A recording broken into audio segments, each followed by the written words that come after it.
Nous allons passer maintenant à la clôture de ces 4e assises nationales des énergies marines renouvelables avec 2 intervenants. Catherine Troalic, donc députée de Seine-Maritime, qui va dire quelques mots, et puis après nous entendrons à nouveau le président du CER qui vous dira quelques mots de remerciement, je crois.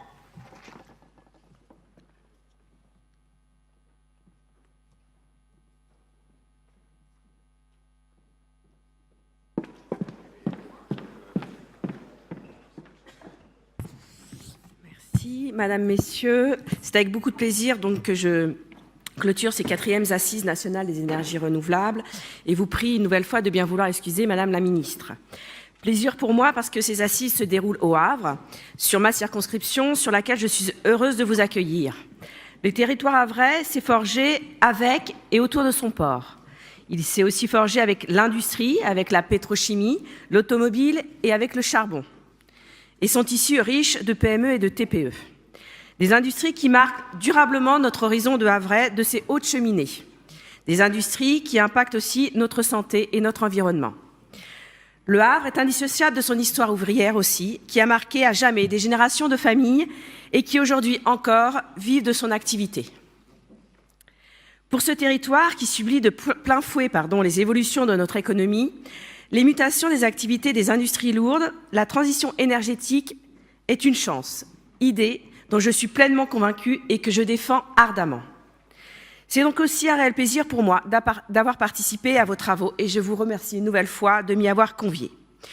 Et cela tombe bien puisque j'ai rendu hier, dans le cadre de mon mandat, un rapport à la ministre Ségolène Royal sur la transition énergétique dans les territoires industriels maritimes pour une transition juste.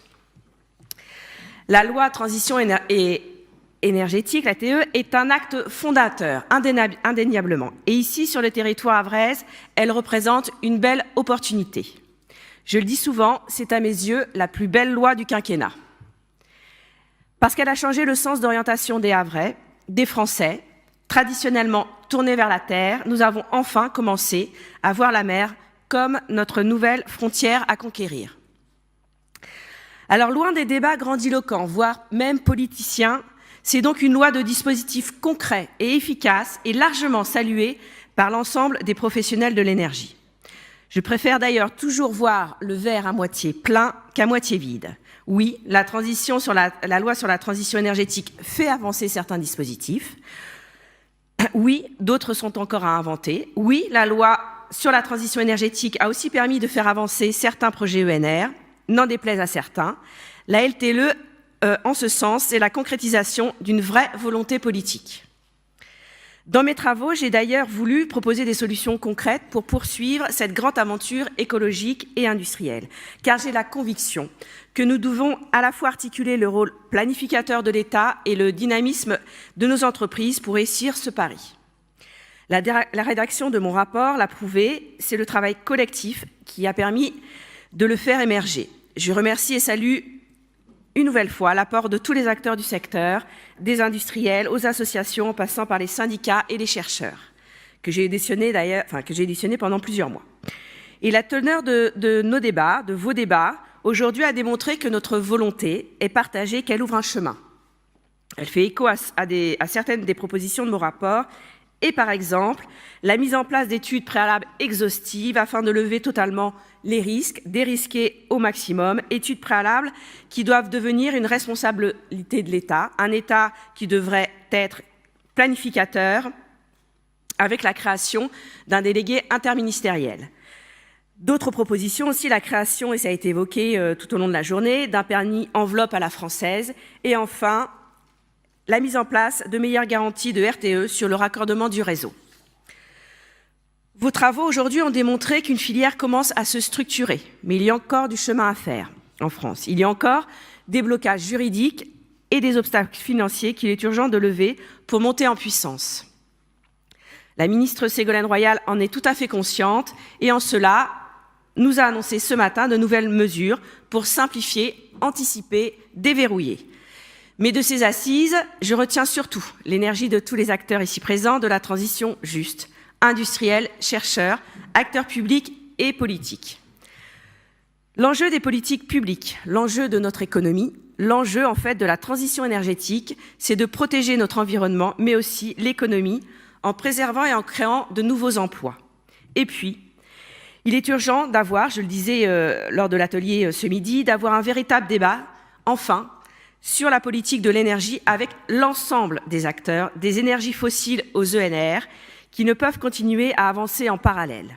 D'où le rôle de planificateur de l'État que nous appelons tous, presque tous, de nos vœux. Mais je le dis, la fermeture des centrales thermiques à charbon va dans le sens de l'histoire, mais nous ne pourrons les fermer tant que la filière ENR n'est pas structurée, coordonnée et puissante, tout simplement parce que les pics de grand froid comme celui de cet hiver ne seraient pas couverts. Nous ne pourrons pas les fermer en laissant des centaines de salariés sur le carreau. Bref, la transition énergétique ne pourra pleinement se réaliser et être acceptée de tous et sur tous les territoires que si et seulement si elle passe par une transition juste. Je vous remercie.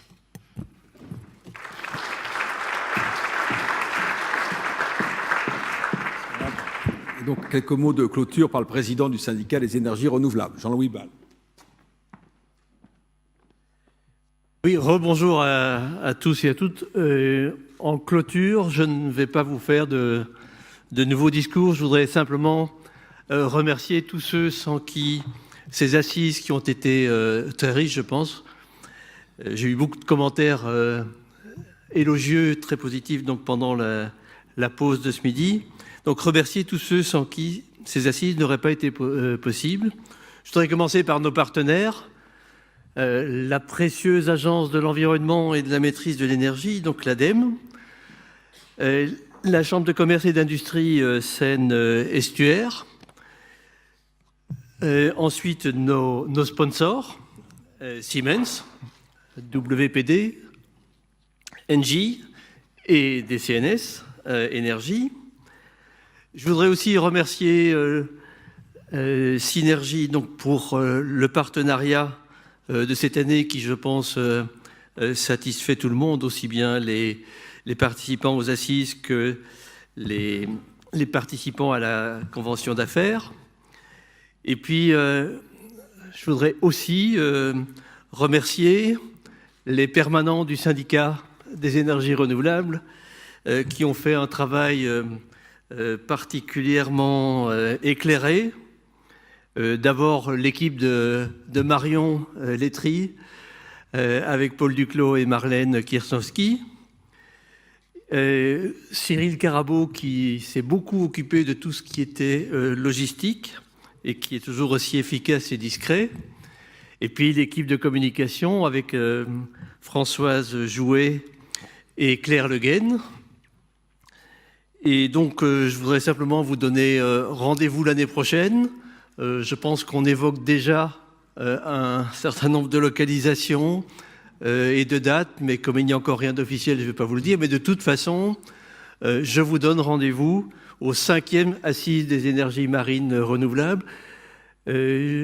Pour la première fois, lors de ces 4e Assises, nous allons, avec l'aide de l'ADEME, publier une synthèse. Donc tout ce qui a été dit aujourd'hui, vous pourrez le retrouver dans un document qui sera publié dans les prochaines semaines. Voilà, je vous remercie tous et bon travail pour continuer donc ce rendez-vous avec Synergie.